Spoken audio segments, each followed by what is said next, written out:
Ai wat ek nie geweet het nie, is dat medicals die hele area waar die saadjies grondvat, oorvat en groei.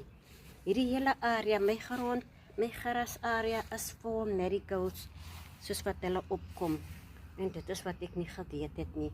So daarom het ek al die medicals uitgehaal en ek het dit vervang met vetplante in hierdie area waarin ek dit verlede jaar geplant het.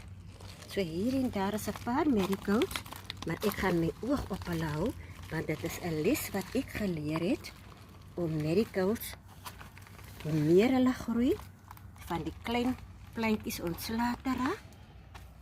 En so dit is 'n les wat ek geleer het en ek deel dit ook met my vriende. Tot 'n volgende keer. Ek is Maggie in Port Elizabeth. Geniet julle dag. Bye bye.